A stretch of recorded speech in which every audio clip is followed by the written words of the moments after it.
Hi, this is Sam Sampson, and I'm a preservationist, and we're working on the Green Tree Tavern. And the first part that you saw, which kind of really caught me off guard, was removing the mud daubers from the attics. But the second part is actually on the outside, and it's the bouseloge. And bouseloge in French means cow crap, or cow manure. So what we're doing is actually filling in bouseloge in between the vertical logs of the Green Tree Tavern, replacing this. Now this is a bad part right here, but this is also a part where a window was put in later on in life. You can see the difference between the plaster here and the plaster here. This is where a window was, and put in probably about late 1900s when the Donzis owned the property, because this is where the restrooms were when it was a historical house museum.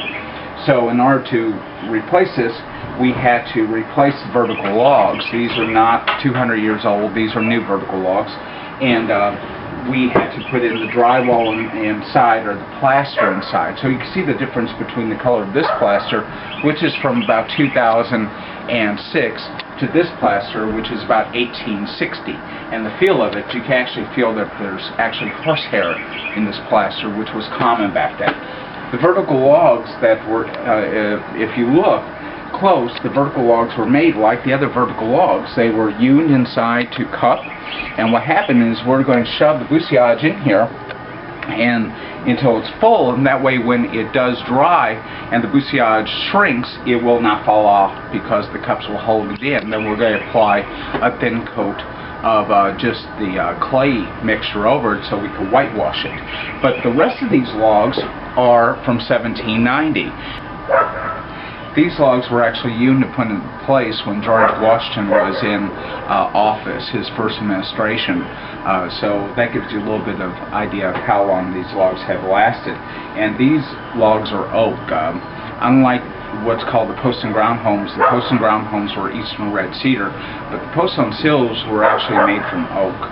So these are original logs, and this is the best part. This is original bouseloge from the 1790s, maybe about 1800, repaired, but this is the original.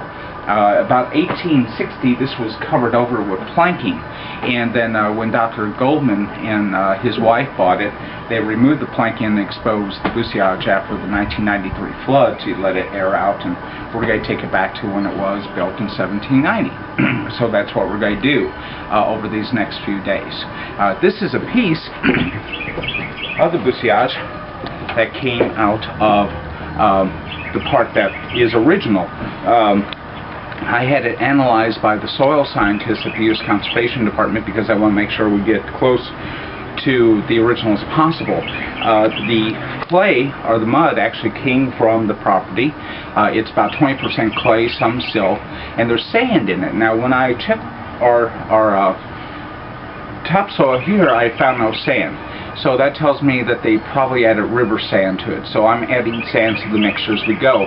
The bouseloge is made out of topsoil, sand, and straw, and that's what we're going to be doing.